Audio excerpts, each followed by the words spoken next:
A young lady arrives beneath gilded chandeliers and watchful eyes, promised to a widowed viscount who can rescue her family's fading name. Yet across the assembly rooms stands the man her mother swears to hate, the Duke, whose silence once ruined a woman she loved. One warning slices through the music: do not speak to him, and the line is drawn.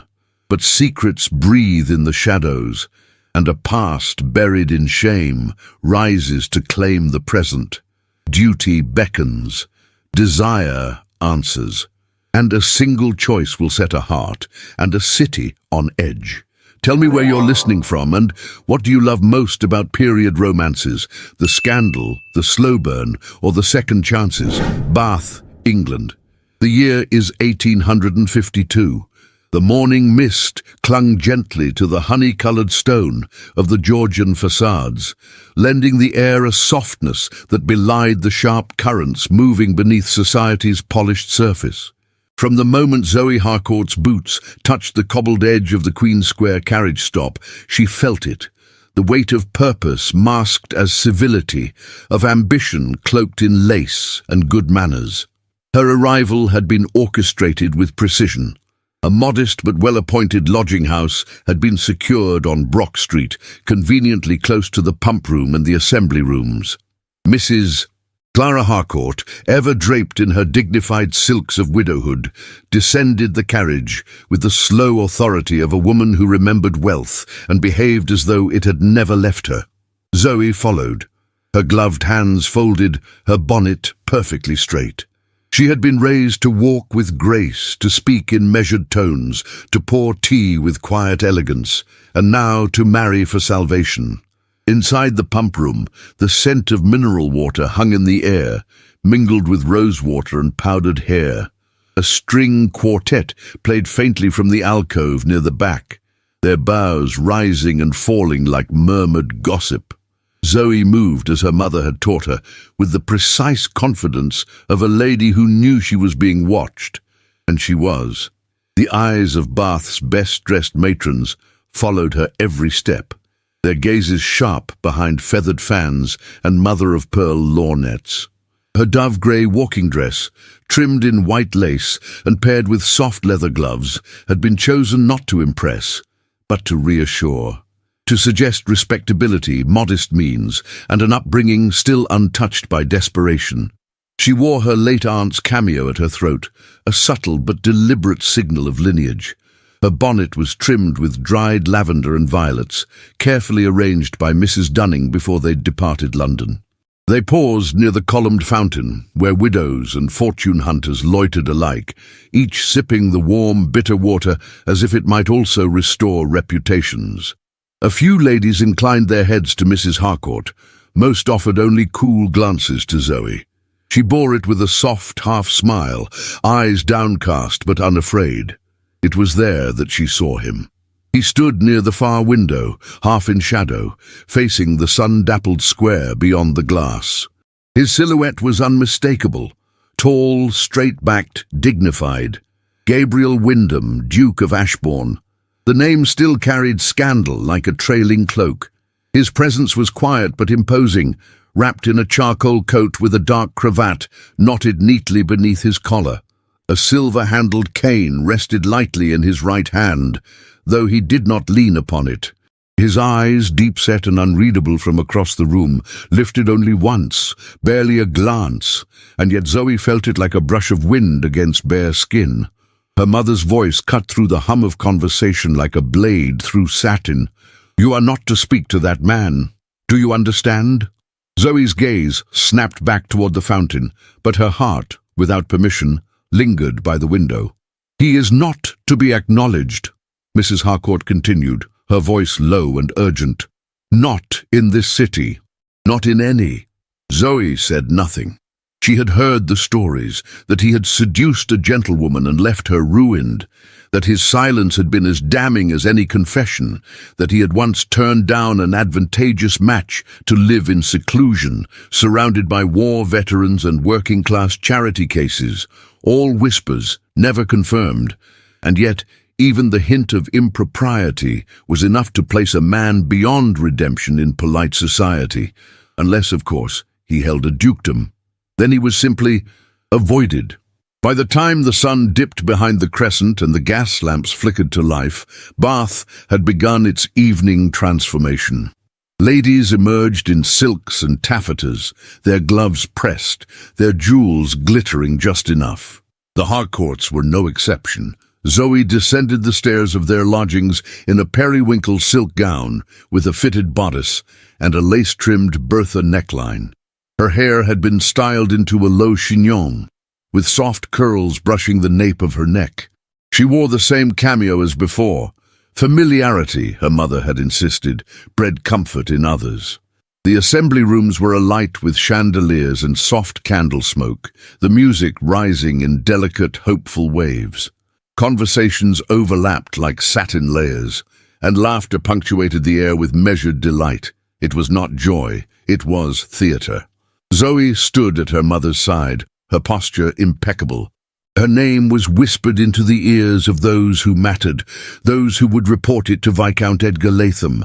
And then he arrived. Latham cut a fine figure in midnight blue tails and a gold watch chain that caught the light as he moved. His eyes, ice blue, observant, swept the room before settling on Zoe. He bowed, not deeply, but with the precision of a man who had practiced elegance like swordplay. She curtsied, aware of every eye on her. He smiled. "Miss Harcourt, I trust you've found Bath to your liking." "It is charming, my lord," she replied softly, "though I find myself still discovering its corners. May I offer to show you a few?" It was a question wrapped in certainty. And yet, even as Zoe nodded, even as her mother beamed, and the musicians struck up another waltz, her eyes wandered toward the shadows at the edge of the ballroom. There, beneath a sconce half extinguished, stood the Duke of Ashbourne. He was watching, not her, not anyone in particular, and yet somehow everything. His face remained unreadable, though something flickered in the set of his jaw, the tilt of his head. He did not approach. He did not bow. He simply turned and disappeared into the corridor beyond, leaving behind only the echo of a gaze and the echo of something else, something unspoken.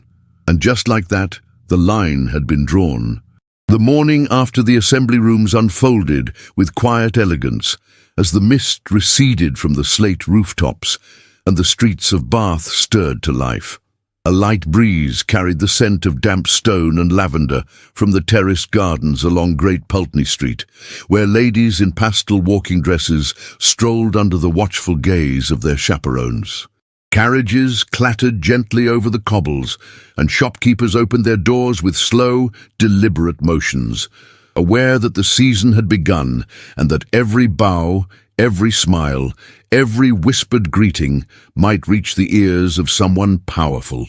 Inside their lodgings, Mrs. Clara Harcourt sat by the window with a shawl drawn tightly over her shoulders, observing the passing world with the practiced eye of a woman who had once belonged to its centre.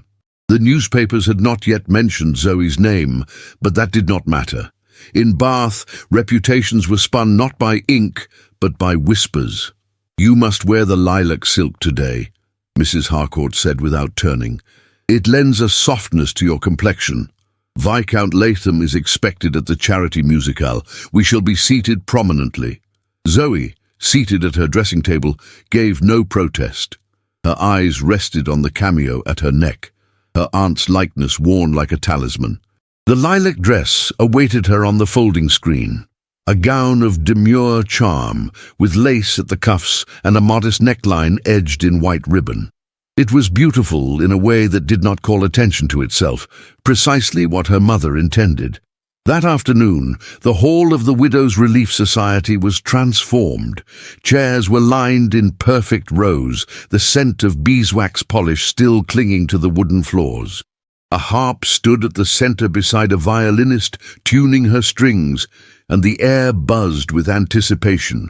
The charitable musicale was one of Bath's gentler rituals, music given for the benefit of the unfortunate, and reputations brokered in the silences between notes. Zoe entered beside her mother, her posture impeccable, her expression composed. The eyes of the room, as always, found her, not with scandal, but with expectation. Edgar Latham stood near the hearth, conversing in low tones with the rector's wife. He turned at once when he saw Zoe, his smile blooming with unspoken possession. "Miss Harcourt," he greeted, bowing low. "Your arrival has improved the tone of the room considerably." "You are kind, my lord," Zoe said, dipping a curtsy. "I am honest," he replied, offering his arm. "May I escort you to your seat?" Mrs. Harcourt gave a slight nod, and Zoe allowed herself to be led. Latham's charm was precise. He spoke of art, of his acquaintance with the Earl of Cowes, of how philanthropy had become a passion of his late wife. He made no mention of the assembly rooms, nor of the man who had disappeared into the corridor as Zoe danced with someone else. But there was something in his tone, something carefully measured, as if each compliment was weighed for effect. Zoe responded with the expected grace, yet her mind wandered. As the musicians took their place and the crowd settled into reverent silence, Zoe allowed her gaze to drift. And there, near the side door, partly concealed by the velvet drapery, stood the Duke of Ashbourne. He did not sit, he did not mingle. He stood alone, his figure dark and immobile, the light from the arched windows falling across one side of his face. A thin white scar traced the left edge of his temple, catching the sun like a faded ribbon. His hands were clasped behind his back, and he leaned just slightly on a silver-handled cane. His expression was unreadable, yet Zoe could feel the tension that hung around him like an unspoken word. Their eyes met, only for an instant. It was not bold. It was not scandalous. It was something quieter, something far more dangerous. Zoe turned away, her pulse suddenly quick beneath her gloves. The music began. Throughout the performance, Latham leaned close to whisper praise of the musicians, anecdotes from London, and occasional observations meant to remind Zoe of his connections. She answered politely, but each word from his lips felt increasingly like a weight placed gently but firmly upon her shoulders. It was not until the final applause that Zoe saw Ashbourne move. He made no show of departure. He simply slipped through the side door, unnoticed by all but her. Later in the courtyard, as guests took refreshment beneath the budding branches of the magnolia trees, Zoe found herself momentarily alone. She stepped toward the shade of a low wall, her fingers brushing the cool stone. "I hope the music pleased you." She turned. He was there. Gabriel Wyndham stood a few paces away, his hat in his hand, his voice quiet but not tentative. His coat was impeccably cut, though well worn at the edges. The faintest trace of fatigue darkened the shadows beneath his eyes. "It did," she said softly. "It was lovely. You did not seem entirely present." Zoe hesitated. "Perhaps not." A pause. "I did not intend to disturb you," he added. "You did not."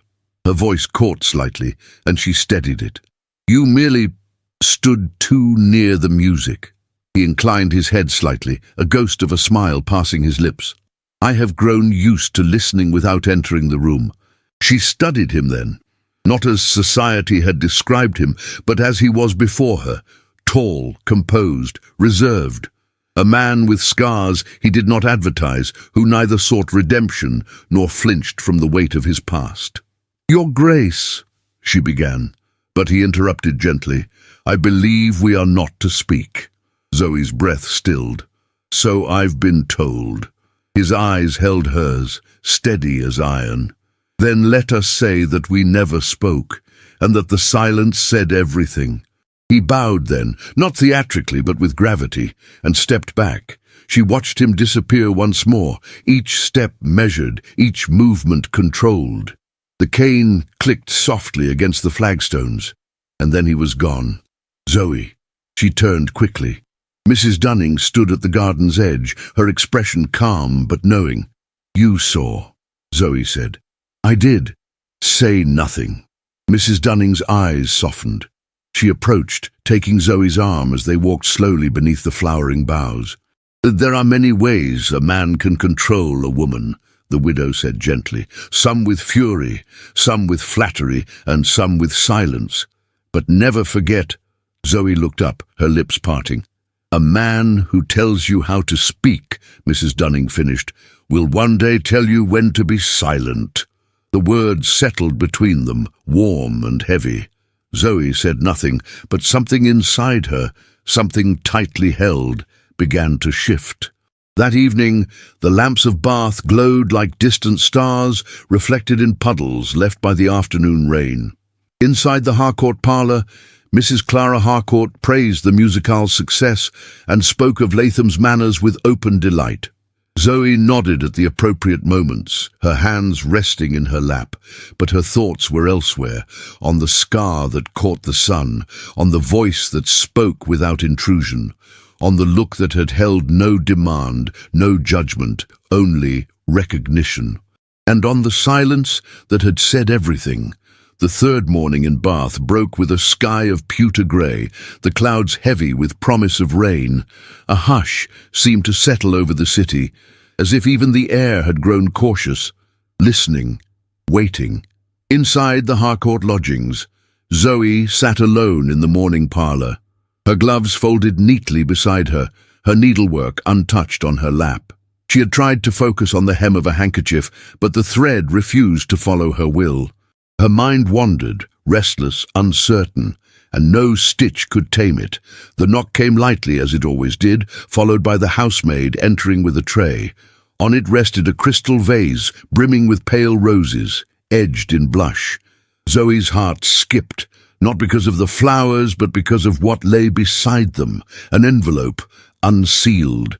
There was no card, no name, no sender's mark, only her name written in a hand that attempted elegance but lacked refinement. The handwriting curled with elaborate flourishes, as if each letter had been written with an audience in mind. The paper itself bore the softness of something aged, its corners slightly curled, its hue tinged with the yellowing of time. Zoe lifted it with cautious fingers. Inside, folded twice, was a single sheet of paper, its ink faded, its message cold. "It was the Duke of Ashbourne who caused your aunt's fall. Ask no questions. The truth is not as silent as it seems." No signature, no context. Only that cruel sentence, sharp as glass. Zoe's breath caught in her throat. For a moment she simply stared at the words, her pulse thrumming in her ears. She rose, carrying the letter as if it might burn her skin. The weight of it seemed heavier than paper should be. Downstairs, Mrs. Harcourt was already seated at the breakfast table, perusing the social column of the Bath Gazette. A silver spoon rested in her tea, untouched. Zoe stood beside her. This came with the flowers. Her mother glanced up, her gaze flitting to the envelope. At once, her expression darkened. She took the letter from Zoe's hands and read it silently, her face growing taut with each line. "I knew this would happen," she whispered. "We should never have come here." "But what does it mean?" Zoe asked, her voice low, brittle. Mrs. Harcourt folded the letter with precise movements. "It means you are to stay far away from the Duke. Entirely. There are matters best left buried, Zoe." "But if it's false, if," her mother's voice rose, "you think this is new to me. Your aunt's name was dragged through parlours and dining halls for weeks, and now some cowardly note confirms what we already know. He was involved, he always was, and if he was not, he never defended her." Zoe stepped back, her thoughts a flurry of doubt. "And if he stayed silent to protect someone?" Mrs. Harcourt's mouth thinned. "Then he is either a villain or a fool, and neither should be near you." Zoe left the room without speaking. Her feet led her instinctively to the home of Mrs. Dunning, whose front door bore a carved brass knocker shaped like an olive branch. The windows looked out over the Crescent Gardens, their panes fogged by the change in weather. She was let in at once. Mrs. Dunning, seated in her modest library beside a stack of sewing kits and folded correspondence, took the letter without a word.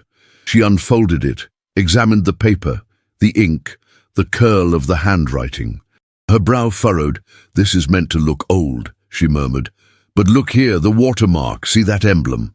That paper was manufactured in London no earlier than 1849. It cannot be older than 3 years." Zoe leaned closer. The evidence was there, subtle but irrefutable.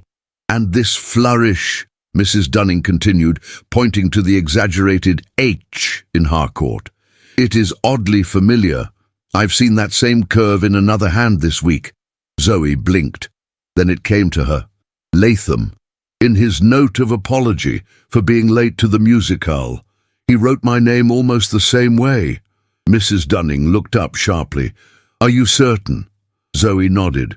"Then this was not meant to inform you," the widow said, her voice turning steely. "It was meant to frighten you, to push you into retreat. The flowers, the dramatic touch of no sender. It's a staged performance." Zoe's heart pounded. "But why? Why now?" "Because you looked at Ashbourne," Mrs. Dunning said simply, "and someone noticed." Rain had begun to fall as Zoe made her way back through the city, her bonnet drawn low, her gloves damp. Bath, with all its golden stone and elegant order, had never felt more like a cage. The streets were filled with open parasols, quick steps, and lowered gazes, and still she could not shake the feeling that eyes were following her. That evening she sat before her mirror, her reflection pale and unsure. She recalled the way Ashbourne had looked at her, steady, unflinching, without false charm or demand, a man who carried a weight he did not try to explain, a man whose silence had felt heavier than words. And yet, the letter existed. Could it be true? Could a man who had spoken to her with such calm, such quiet understanding, have once brought ruin upon a gentlewoman? Her fingers trembled as she removed her earrings, each movement mechanical. In the hallway beyond, her mother's voice floated through the closed door, speaking with determined urgency to a guest she could not see. Zoe opened the drawer of her vanity. She placed the letter inside, closed it, and turned the key. The next morning the directive was clear. Zoe was to attend no event where the Duke of Ashbourne might be present. If he entered a room, she was to leave it. If he spoke, she was not to answer. Any further association would be interpreted as impropriety. And impropriety, in their current social position, was death. Zoe listened, her hands folded in her lap, her spine straight, her face composed. But inside, something had cracked, not in fury, nor even in grief, but in suspicion. The seed had been planted. If the truth was not as silent as it seemed, then who had silenced it? As the carriage rolled toward Laura Place for a midday tea, Zoe pressed her hand to the glass, watching the drizzle paint rivers on the pane. She thought of her aunt, now nearly a decade gone, of her laughter once musical and free, of the hollow way her name had been erased from conversation as if she had never been, and she thought of Ashbourne's gaze, the way it had seen her, not as a debutante or a solution, but simply as a person. Some lies wore velvet gloves, and some truths had sharp edges, hidden beneath bouquets of roses. Zoe closed her eyes and let the silence speak. The following week unfolded beneath skies the color of old pearls, soft, veiled, and watchful. Rain did not fall, but neither did the sun prevail. Bath seemed suspended in a hush, as though the city itself was waiting for something to break through the heavy stillness of the season. Zoe Harcourt moved through its polished parlours and carefully composed drawing rooms with the precision of a woman who had been trained to carry herself like porcelain, poised, unblemished, and always conscious of the hands that held her. Viscount Edgar Latham's attentions had become a steady drumbeat in her daily existence. He appeared with calculated frequency, a brief morning visit bearing news from the Gazette, a formal invitation hand-delivered before luncheon, a carriage ride arranged with the quiet authority of someone who assumed consent before it was granted. At first, the gestures had appeared thoughtful. He praised her restraint, her diction, her taste in literature. He quoted poetry without flourish and remarked upon her capacity for silent dignity. To those around her, Zoe was being gently pursued by a man of power, widowed too young, seeking a wife not for frivolity, but for the dignity of companionship and influence. And yet, Zoe had begun to feel her world shrink, one word at a time. When she mentioned the Women's Relief Circle hosted by Mrs. Dunning, the seamstresses and widows who met in the back room of the Unitarian chapel to sew garments for the poor, Latham had smiled gently. "Charity," he said, "is admirable in theory, but often poorly executed. You would do better to align yourself with causes of better pedigree." She had not responded, but the comment stayed with her, as did the way he had corrected the way she held her teacup at the Whitcombs' gathering, murmuring, "Just a touch more refined, Miss Harcourt," within earshot of a duchess's daughter. The changes came not in grand pronouncements, but in the quiet shaping of her time. Her walks were rescheduled. Invitations were accepted or declined on her behalf. Her silence was rewarded. Her questions carefully redirected. It was at the textile relief event held in the courtyard of St. Margaret's Hall that the fragile rhythm broke. The day was overcast, the kind that turned stone to silver. Women stood beneath white awnings, assembling kits of linen and wool for workers' families affected by a mill fire on the city's edge. There was talk of a small boy burned by boiling dye water, of his mother's screams, of the factory's silence. Zoe was distributing fabric beside Mrs. Dunning when the commotion began. A child, barely more than 4, darted between the carriages, chasing a scrap of ribbon caught in the wind. A delivery cart, drawn by a skittish mare, clattered around the corner too fast. Shouts rang out. The boy froze. And then, suddenly, a figure burst forward. Zoe saw only the long, dark coat first, a flash of movement sharper than all others. Gabriel Wyndham, Duke of Ashbourne, lunged into the path of the oncoming cart, his cane cast aside, his body low and braced. He snatched the boy into his arms and pivoted just as the wheel scraped past his heel. The driver hauled the reins, the cart veering and jerking to a halt, its cargo tipping dangerously. Silence fell. Ashbourne knelt in the road, the child pressed to his chest, his breathing tight and measured. The boy wailed, a healthy sound, full of life, and clung to the Duke's neck. Blood trickled from Ashbourne's palm where a splinter of the cart had caught him. He said nothing. He simply rose, steadied the child, and returned him to his mother, whose sobs shook the street. Only then did he retrieve his cane, his limp more pronounced now, though he hid it with practiced dignity. Zoe had not moved. Her breath caught somewhere between ribs and reason. The others resumed their tasks, brushing off the incident as an unfortunate flurry. But Zoe had seen it. The speed, the instinct, the quiet after. Ashbourne never looked at her, not once. That evening, after much persuasion, Zoe returned to St. Margaret's with Mrs. Dunning under the pretense of checking supply lists. The courtyard was nearly empty. Ashbourne stood beneath the awning, helping the staff close crates. His coat was draped over a chair, his sleeves rolled back, revealing the dressing on his injured hand. He saw her approach, but made no motion to intercept her. She stood before him, her voice a whisper. "You could have been killed." He tilted his head. It was a child. "I know," she said, "but most men would have shouted, waited for someone else to act. I didn't do it for you to see." Those words, so simple, so achingly unpolished, unsettled her more than any praise might have. He looked at her then, not with intensity, but with stillness. There was no need to raise his voice. Everything in him spoke already. Zoe dropped her gaze, her breath uneven. "I hope your injury heals swiftly," she murmured. "It will." Silence grew thick between them, not uncomfortable, but charged. The air trembled with words unspoken, with questions neither dared ask. At last, she nodded and turned away. As she walked beside Mrs. Dunning toward the carriage, her gloves clasped tightly in her hands, Zoe felt as though the walls of her carefully arranged life had shifted a few inches outward, and she had suddenly remembered how to breathe. The next morning, Viscount Latham arrived with a bouquet of orchids, white, imported, extravagant. He praised Zoe's charitable efforts, though he had not attended the event himself. He spoke of marriage, of future connections, of a home in Belgrave Square where she might host refined gatherings. Zoe responded with soft civility, but her eyes wandered to the window, where raindrops streaked the glass like tears.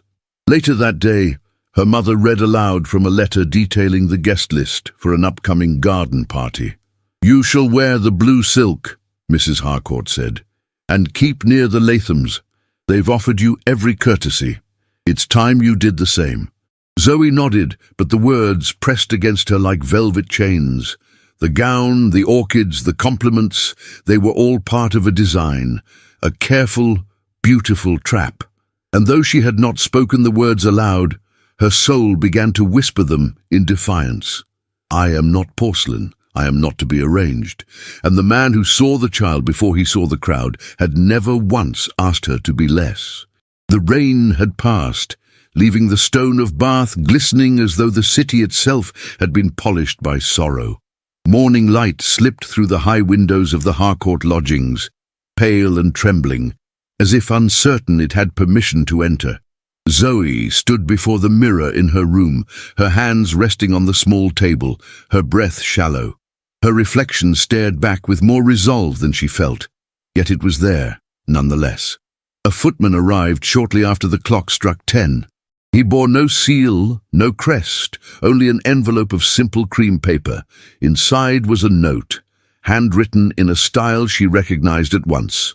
Precise, elegant, and entirely devoid of vanity.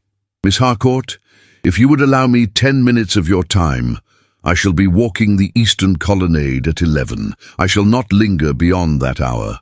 With full respect, Gabriel Wyndham." The note bore no embellishments, no expectation, just the quiet dignity of a man unaccustomed to asking for time, and yet asking all the same. Zoe did not hesitate. She did not seek her mother's approval, nor consult with Mrs. Dunning.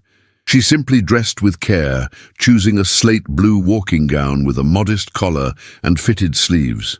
Her gloves were unadorned, her bonnet fastened with a single grey ribbon. She pinned her aunt's cameo beneath her throat, not as a symbol, but as a shield. By the time she reached the colonnade, the wind had picked up slightly, rustling the leaves in the trees along the edge of the square.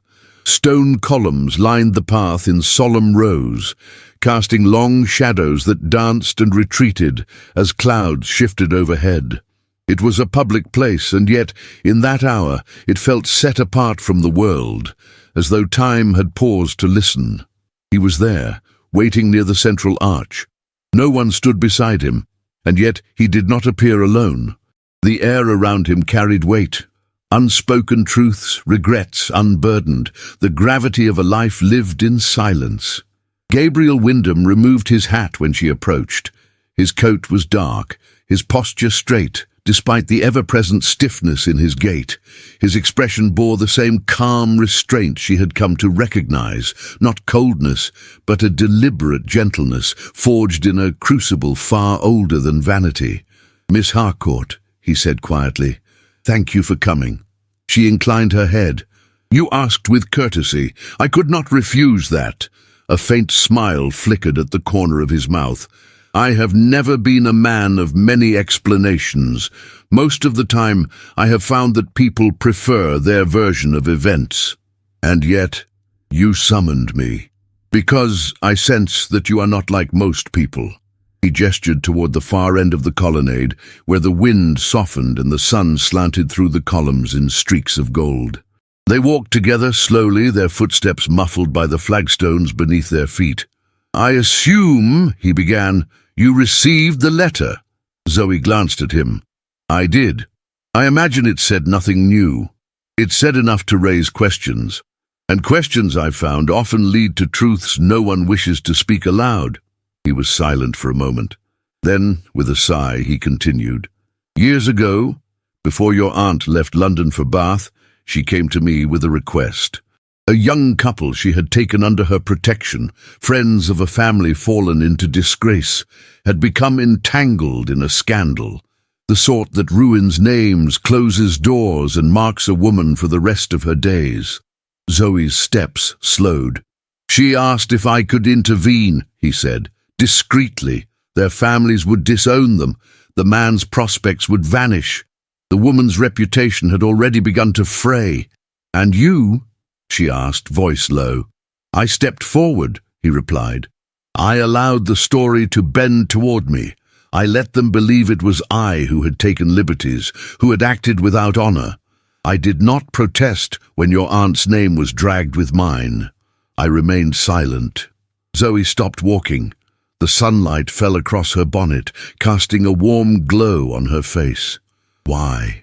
He looked at her then, and something deep within his eyes shifted, something unguarded, vulnerable. "Because their survival mattered more than my name," he said simply. "And because your aunt asked me." The silence that followed was not empty. It was full of understanding, of ache, of 100 words never spoken. "She always spoke of you," Zoe whispered, "but never in bitterness, only in sorrow." He nodded. "She carried more grace than any woman I've known. She paid the price for another's safety and never sought to reclaim her place." Zoe's throat tightened. "You never told the truth?" "No one wanted it," he said. "Not then. Not now. People prefer a villain with a title. It makes the gossip easier to swallow." They stood in stillness, the columns around them like sentinels. He did not reach for her. He did not beg belief. He merely offered her the gift of truth. When she spoke again, her voice was steadier. "You didn't owe me this." "I didn't offer it because I owed it," he replied. "I offered it because I believe you deserve to decide for yourself what is true." She bowed her head slightly, overwhelmed not by drama, but by the purity of that act. When she looked up, he had stepped back. "I will not disturb you again," he said. "This was all I had to give." And with that, he turned, limping slightly, and walked away, his figure receding into light and shadow until he disappeared beyond the columns. Later that day, Zoe sat in the small library of Mrs. Dunning's home, the faint scent of old books and camphor balm lingering in the air. The widow listened in silence as Zoe recounted the encounter, her hands folded, her expression unreadable. When Zoe finished, Mrs. Dunning opened a drawer in her writing desk and retrieved a folded pamphlet. "This was published 8 years ago," she said. "The same year the scandal broke." Zoe unfolded the paper. It was a printed ledger from the Bath Veterans Aid Society. At the bottom of the donation list, one name stood alone, anonymous, but with a listed address that Zoe now recognized. "He funded the hospice?" she asked softly. Mrs. Dunning nodded. "Quietly, he saved that home from closing. It houses 23 men and 2 nurses now. No one ever traced the gift back to him." Zoe held the paper in trembling hands. The truth was no longer a whisper. It was a pattern, subtle, deliberate, consistent. A man choosing silence where others chose spectacle. A man who did not need to be believed to continue doing what was right. That evening, beneath the dim glow of the candle in her writing chamber, Zoe pulled out her notebook and began to trace the edges of the scandal.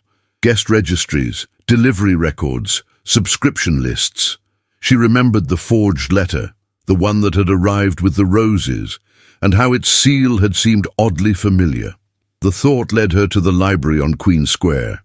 There, beneath layers of dust and careful record-keeping, she found it.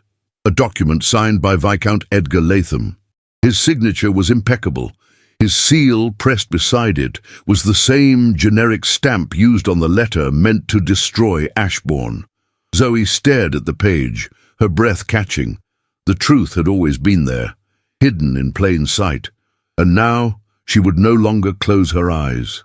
The lanterns outside the Harcourt's lodgings burned low with the coming dusk, casting amber light against the damp stone walls. Evening in Bath wrapped itself in stillness, the kind that muffled sound and amplified secrets. Zoe stood by the hearth in the drawing room, the note in her hand trembling slightly as she read it again and again, not for its words, but for the absence of them, the seal. That was what mattered. Pressed into the wax was the same indistinct emblem she had seen days before, on the anonymous letter that condemned Ashbourne and sullied her aunt's name, a seal meant to appear neutral, forgettable. But now she had found it again, pressed into a document in Viscount Latham's own hand. The forgery was no longer a suspicion. It was certainty. She waited until the evening gathering at the Montreux residence, a charitable affair meant to raise funds for the restoration of a country chapel. Mrs. Harcourt had insisted on attending, armed with the confidence of a mother who believed her daughter's engagement was imminent and therefore secure. Zoe wore a dark violet silk dress with velvet ribbon at the sleeves and bodice, striking but solemn, chosen without consultation. The drawing room of the Montreux house glittered with chandeliers and low voices. Conversation drifted like perfume, and music from a pianoforte echoed softly along the corridor. Latham arrived late, as he often did, his entrance timed to be noticed. He greeted the room with ease, pausing for compliments, pressing gloved hands in subdued affection. When he spotted Zoe, his smile broadened. She returned it only faintly. A quarter of an hour passed before she found him alone, near a window framed in heavy drapes, the moonlight touching the edge of his jaw. She approached without preamble, her voice low and controlled. "I visited the circulating library yesterday." He turned toward her, untroubled. "And did you enjoy your reading, Miss Harcourt?" "I found something," she continued, "among the records. A letter bearing the same seal used on the message sent to me last week. The seal you used on a land grant 2 seasons ago, filed under your name." He did not blink. Her voice grew softer, sharper. "Do you intend to deny it?" Latham's expression did not harden. It did not twist. It merely settled into something quieter, flatter, more dangerous. "No," he said, "I don't." The words struck her like ice. "You forged a letter to destroy another man's reputation," she said, barely breathing. "To frighten me, to control my choices." His smile returned, thin and without charm. "You are clever, but a woman in your position cannot afford to be clever, not publicly." Zoe stepped back, but he followed with a single, calculated pace. "You are no longer wealthy," he continued, voice smooth as silk drawn across glass. "You are admired, yes, but admiration fades quickly when it is not fed. And scandal, real or invented, will leave you with nothing." She stared at him. "You were never courting me. You were grooming me. I was protecting you from your own illusions," he answered, his eyes cool. "Ashbourne is a ruined man, a shadow with a title. He has nothing to offer you but whispers. I offered you protection, a future, respect." "You offered me silence," she said, and turned to leave, but his hand closed around her wrist before she could step away. It was not violent. Not quite. But it was firm, too firm, and it held her in place with an authority that did not belong to any man outside a battlefield. Zoe gasped, low and quick. She tried to pull back, but he tightened his hold, his voice now a low hiss. "Your independence," he said, "is not what I need in a wife." Her eyes flashed, her voice trembling but fierce. "Then I am not the wife you need." The moment broke when the sound of footsteps approached. Someone rounded the corner with quiet ease, and Latham released her at once. It was Ashbourne. He did not speak. He did not demand. He merely stopped, took in the scene, the line of Zoe's shoulders, the way her hand rested slightly behind her, red at the wrist. His gaze flicked briefly to Latham, who had already recovered his polished stance. Then Ashbourne stepped forward with the kind of stillness that carried weight, and from his coat pocket he withdrew a white handkerchief. He held it out without a word. Zoe hesitated for a moment, long enough to feel her shame catch fire, then took it with slow, deliberate fingers. Her hand brushed his. That single moment of contact spoke more than any warning could. Ashbourne bowed his head slightly, then turned and walked away. Latham had not moved.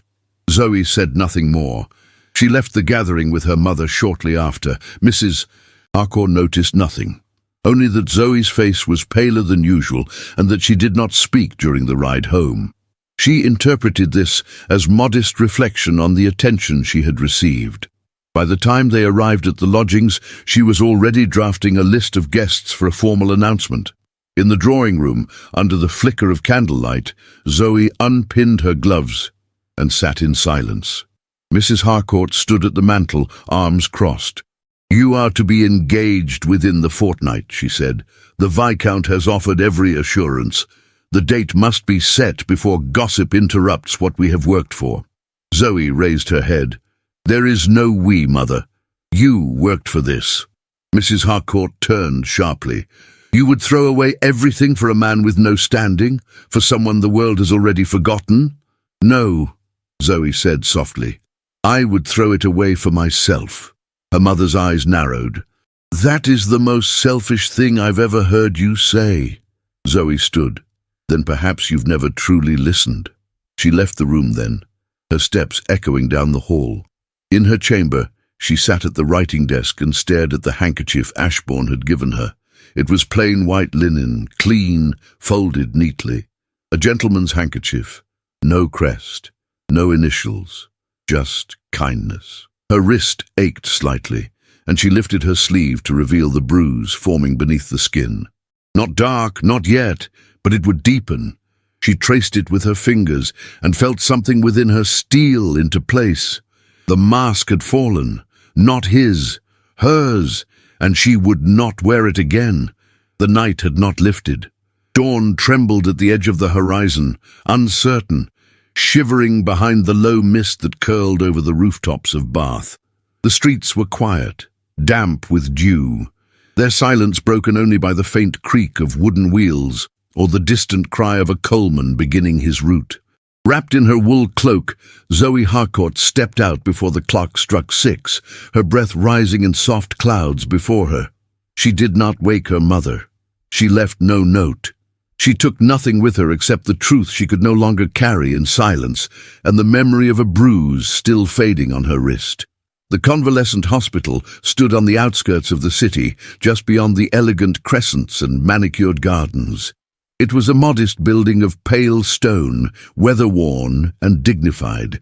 The scent of chimney smoke lingered faintly in the morning air, mingled with the sharp sting of vinegar used to scrub the floors. Its windows glowed softly with lamplight. Someone within had already risen. Zoe hesitated at the gate, glancing up at the tall shape of the main hall, her heart steady but heavy. She had come without invitation, but she knew he would be there. Gabriel Wyndham had always chosen silence over spectacle, service over sympathy. And it was precisely in places like this, where broken bodies and quiet dignity coexisted, that he could most easily disappear from the eyes of the world. She stepped inside. The hall was warm, lit by a few oil lamps along the corridor. A faint groan echoed from somewhere distant, followed by the quiet, rhythmic clinking of glass against metal. Zoe followed the sound to a room near the end of the passage, where pale morning light spilled through the frosted window. He was there. Gabriel stood beside a bed, his sleeves rolled to the elbow, tending to an elderly veteran whose leg had been poorly set in the field and still ached with each change in temperature. He spoke softly to the man, adjusting the blankets, his movements precise and gentle. Zoe watched in silence until the man drifted into half-sleep. Only then did she step forward. He turned, and for a moment neither spoke. His eyes widened just slightly at the sight of her, so early, so out of place, her face pale and earnest beneath the hood of her cloak. "Miss Harcourt," he said, his voice quiet and grave, like the wind before a storm. "Is something wrong?" "Yes," she answered, "everything."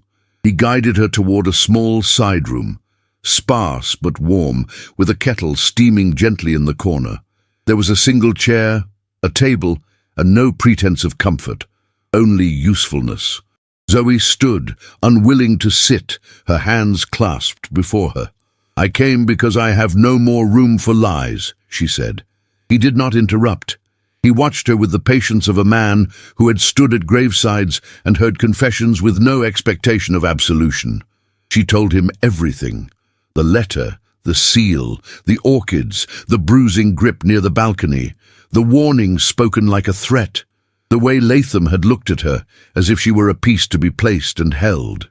She spoke of the forged accusation, of the cold correction, of the world shrinking around her each day. She remained silent. Only when she finished did she raise her eyes to his. "You told me once that you bore the blame for others," she said. "But now I know who it was you were protecting, not yourself, not even my aunt, someone else entirely." Gabriel's gaze did not waver. He nodded once.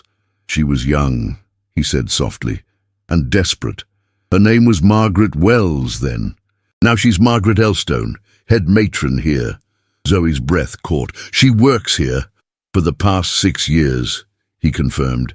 "It was your aunt who saved her from ruin. She pleaded with me to help shield the couple when the scandal began to fester, and I did, without protest, because it was never about me. Why didn't you ever speak?" He looked down for a moment, his hands resting on the edge of the table. "Because your aunt asked me not to. Because Margaret had a child and her husband was about to begin a post in the north. If word had gotten out, they would have lost everything. I had the title. I had the luxury of silence, and I have never once regretted it." Tears welled in Zoe's eyes, not of sorrow, but of something deeper. The grief that comes from finally understanding how much had been sacrificed for the sake of appearance. "All this time," she whispered, "we carried shame that wasn't ours, that never belonged to us." He met her gaze again, and in that look was not sorrow but resolve, the kind born from years of quiet conviction. "She was one of many who deserved better," he said, "and if silence was the price of her peace, I would pay it again." Zoe stepped back then, her heart pounding. The weight she had carried, the shadow over her aunt's memory, the whispered stain on her family, had been lifted not by revelation, but by the steady light of truth. Truth that had never sought a stage. "I don't know what the world will do with this," she said quietly, "but I know what I must." When she returned home, the morning light had fully arrived. Bath had awakened in full, carriages passing, children running, shopkeepers calling out to early patrons, and in the Harcourt parlour, Mrs. Clara Harcourt stood by the fireplace, clutching a sealed envelope in her hand. "The Lathams are requesting a date," she said. "They expect an announcement this week." Zoe removed her gloves slowly, calmly. "There will be no announcement," she said. Her mother froze. "What nonsense is this?" "I will not marry Edgar Latham," Zoe replied, her voice composed but unshakable.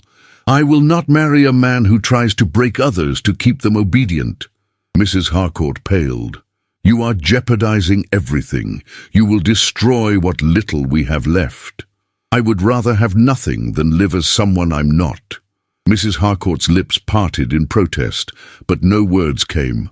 Her knees buckled, and she would have collapsed had it not been for the swift arm of Mrs. Dunning, who had arrived moments before and now stood beside her, bracing her with surprising strength. Mrs. Dunning guided her gently to the settee, her voice soft but steady. "Perhaps," she said, "you raised her better than you think." The silence that followed was filled with more than shock.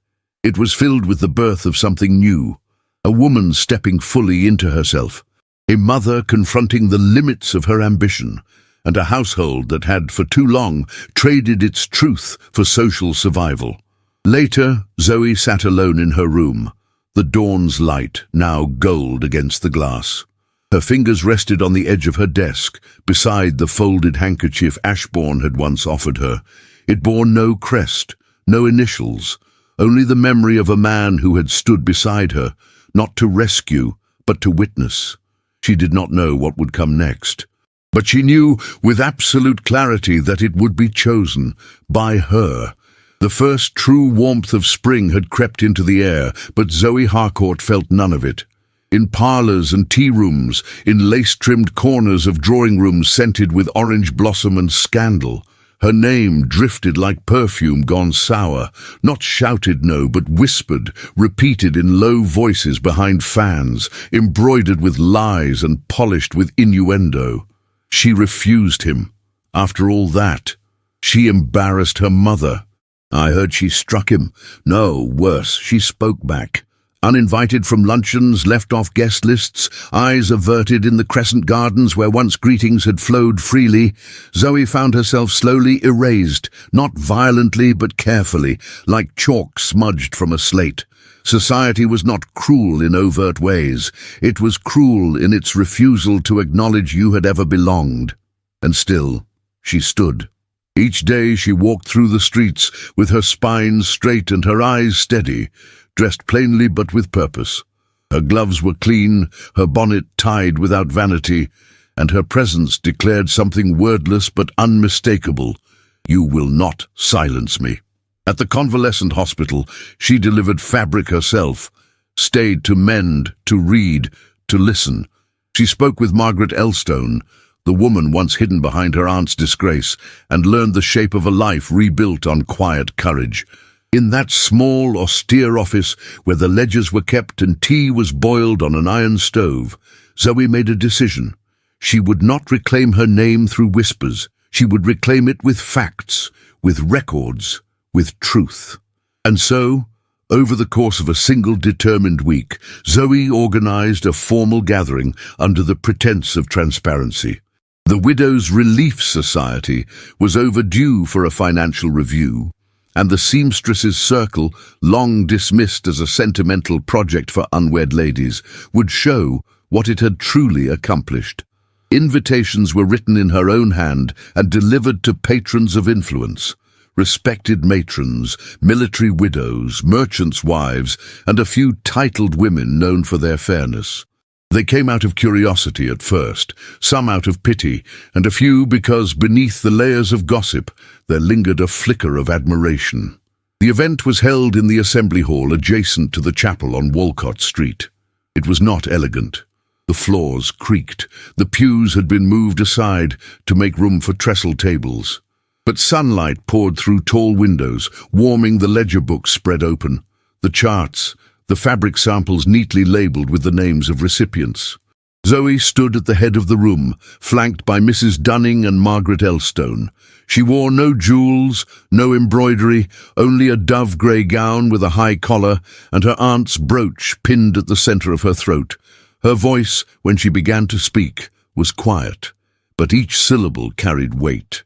She presented the records, accounts of donations, itemized receipts, supplier names, and stitching ledgers with the initials of every woman paid for her work.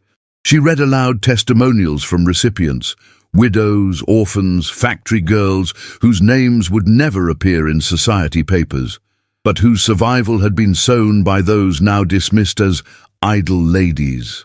There was stillness in the room, and then, calmly, she laid down the final document, a facsimile of the anonymous letter she had received, accusing the Duke of Ashbourne of dishonour, bearing no signature, no seal, and beside it, a public registry.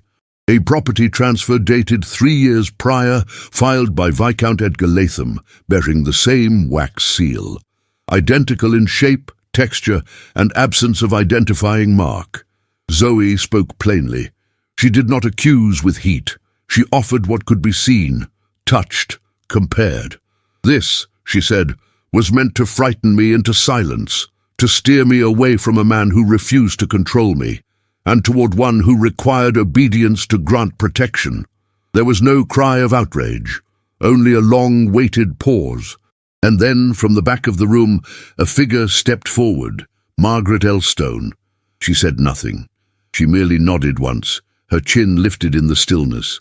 A silent act, a witness no longer hidden. In that moment, the lie cracked open. Edgar Latham stood among the crowd, his composure immaculate, his hands gloved, his smile polite. But the mask, once secure, no longer held. A ripple of doubt passed through the room like wind through high grass. Eyes turned, not toward Zoe, but toward him. And still, he said nothing, not a word. His silence, once his strength, became his condemnation. He left before the meeting ended. No formal farewell, no defense, only absence. Later that evening, Bath buzzed not with scandal, but with unease. Some clung to disbelief, others remained cautious. But many, more than Zoe dared to hope, began to ask the right questions. Mrs. Dunning sat beside her that night, beneath the gaslight in the parlour of the modest home where Zoe now spent her evenings away from scrutiny. She poured tea and watched her with eyes warm but alert. "You did not shout," she said. "No," Zoe replied. "I had no need to. You let him collapse under the weight of his own construction." Zoe nodded. "He built it too high. He thought no one would dare push." Mrs. Dunning smiled faintly. "And so he fell." Zoe leaned back, her shoulders aching, her breath slow. She was tired, bone-tired, but there was something else beneath it. Relief. Not the kind that came with victory, but the kind that came with truth told in daylight. Her fingers brushed the edge of her sleeve, where the bruises had faded but not vanished. She traced the skin and thought not of shame, but of resolve. Outside, spring continued to bloom. The air was changing. So was she. For the first time in years, Zoe Harcourt no longer waited for approval to speak. She had spoken, and the world, whether it listened or not, had heard her. The soft, persistent knock at the side entrance of Mrs. Dunning's modest stone home came just as the fire in the drawing room had begun to settle into its evening lull. Outside, dusk had painted the bath rooftops in muted tones of rose and pewter, and the gas lamps along the lane flickered to life, one by one, like watchful sentinels. Zoe stood from her embroidery with a stillness that surprised even herself. The weight of days past, of judgment, exile, exposure, should have left her brittle. Instead, she moved with something close to calm. She opened the door before Mrs. Dunning could rise from her chair. He stood there, without a hat, coat unbuttoned, the chill settling into the folds of his dark frock. His face bore no urgency, only a quiet, measured gravity. Gabriel Wyndham, Duke of Ashbourne, did not bow. He inclined his head, as one might before an equal. In his hands was no bouquet, no silver box, no symbol of possession. Only a modestly wrapped parcel tied with pale twine. "For you," he said simply. Zoe stepped aside to let him in.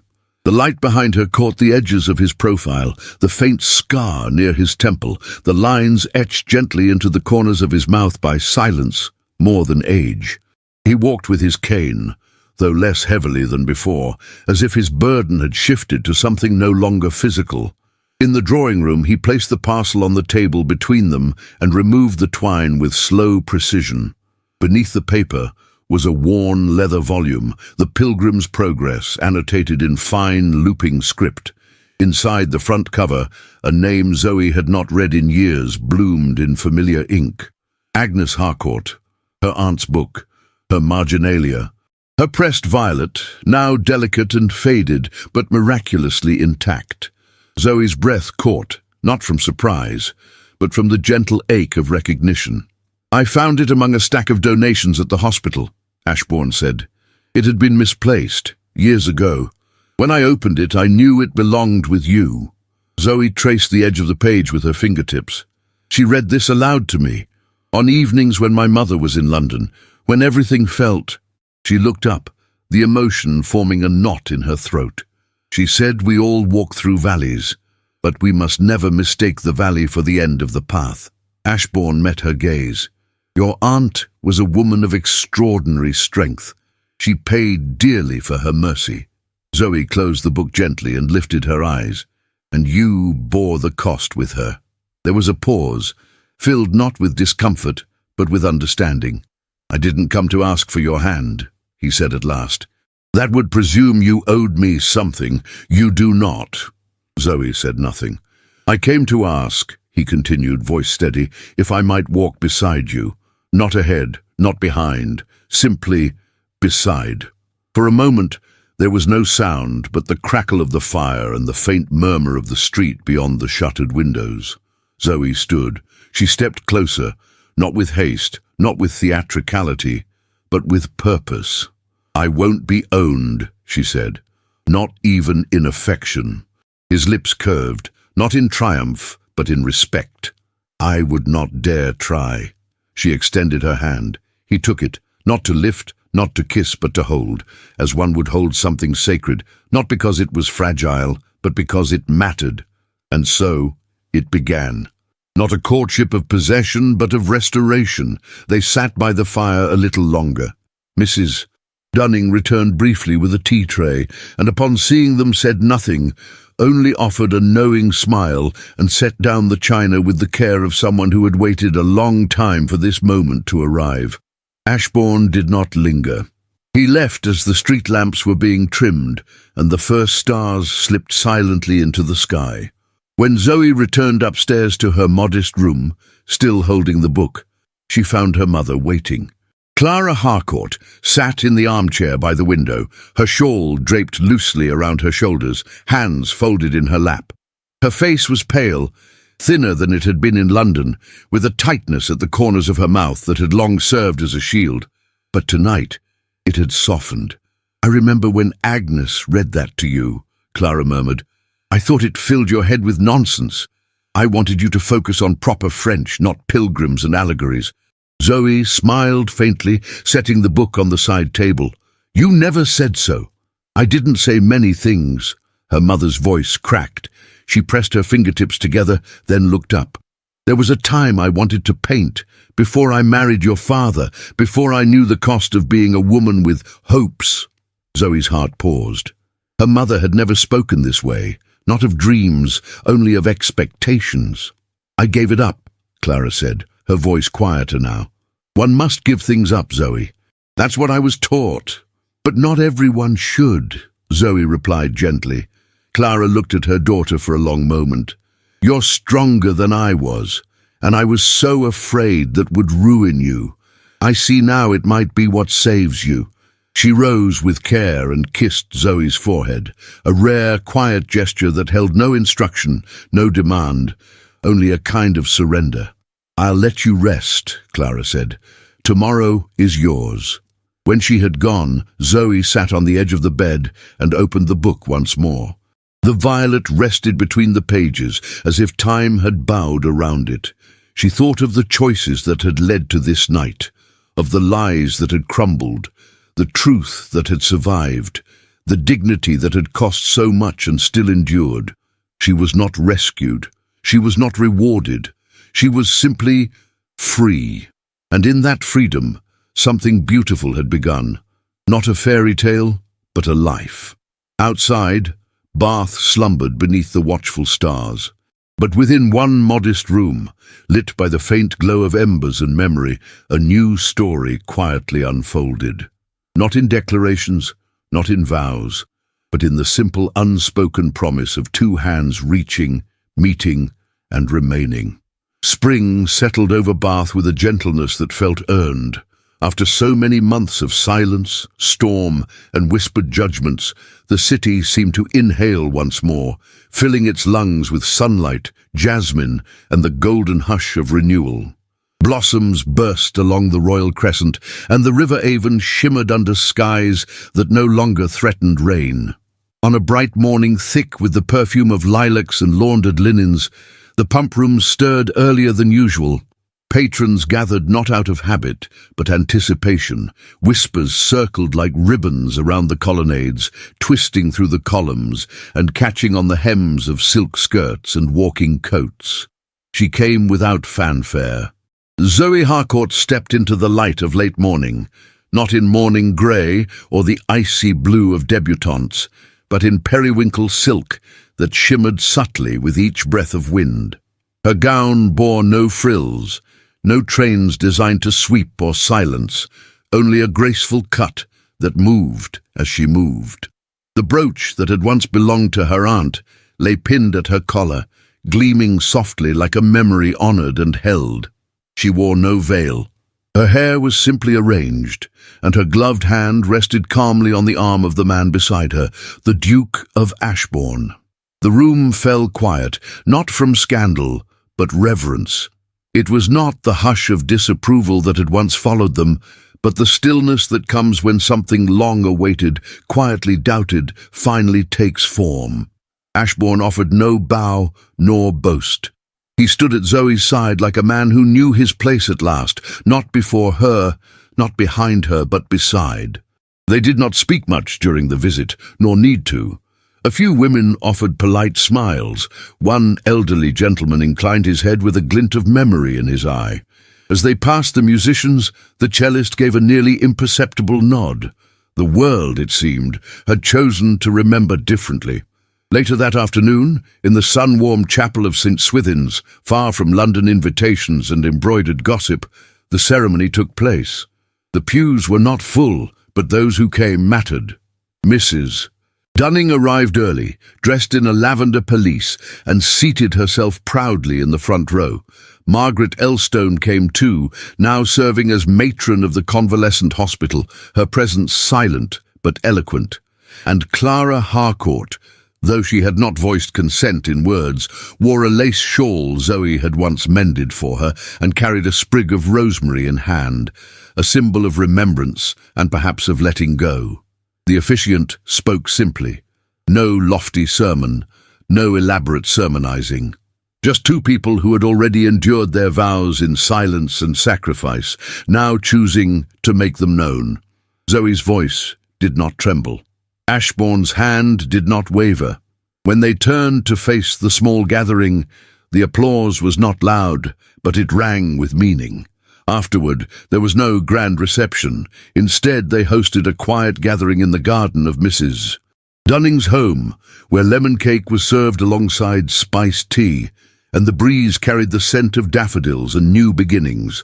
At a small table set beneath a climbing rose, Ashbourne offered Zoe a glass of elderflower cordial, poured with deliberate care.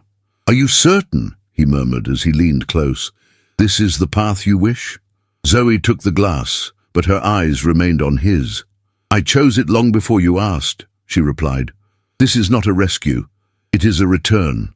He nodded, his lips barely curving.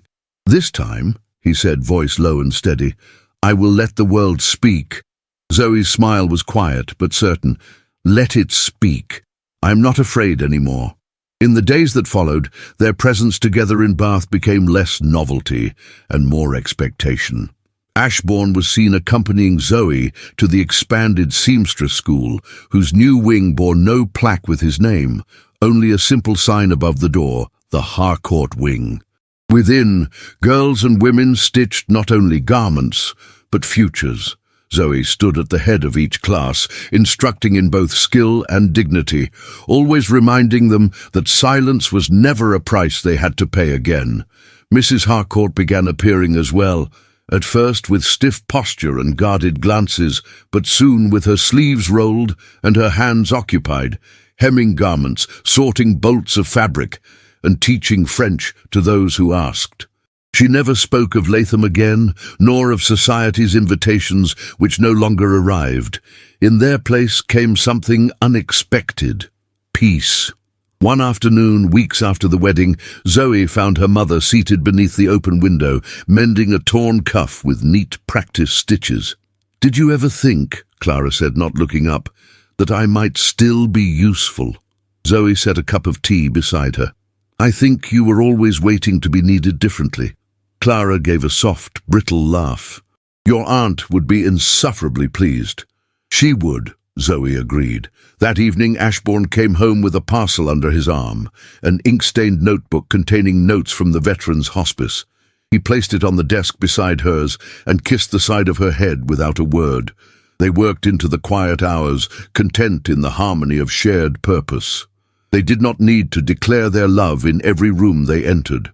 They wore it in their posture, their pause, their gaze across a crowded space, in the way his fingers brushed the small of her back as they crossed the street, in the way she refilled his tea before he asked. In the silence that once bound them, they had found something else, not fairy tale, not perfection, but truth, worn gently like a well-loved page, creased at the corners, marked in ink, cherished.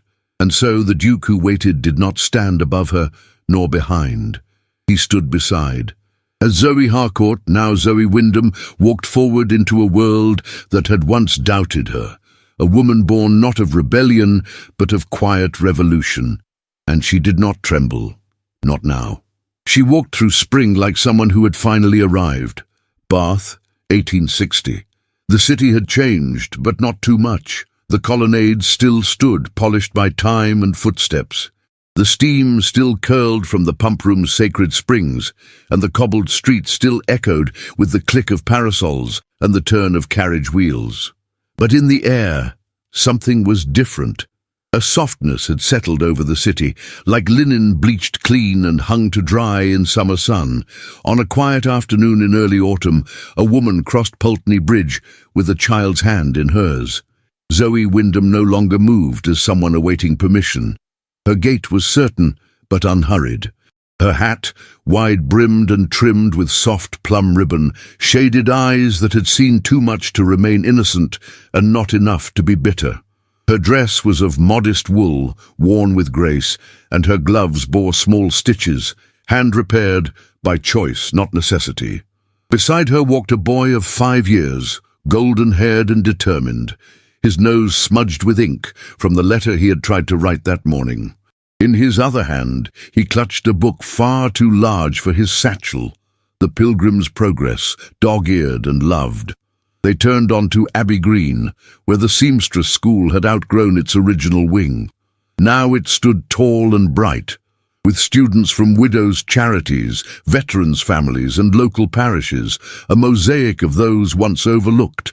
The sign above the door still read, "The Harcourt Wing," though now it was framed by wisteria and pride. Inside, Mrs.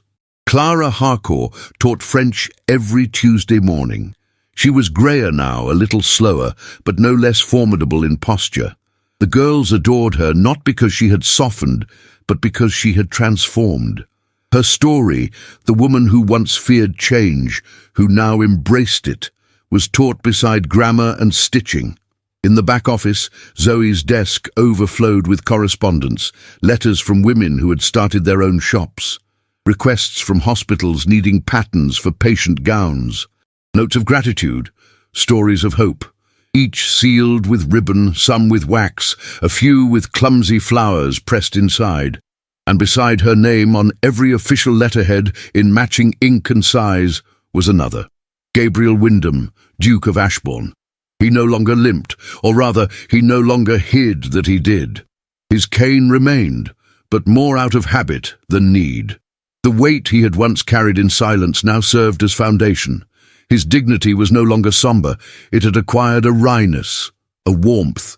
At the hospital he trained younger doctors and read aloud to convalescent soldiers, always choosing the same book, the one that had stitched so many fates together.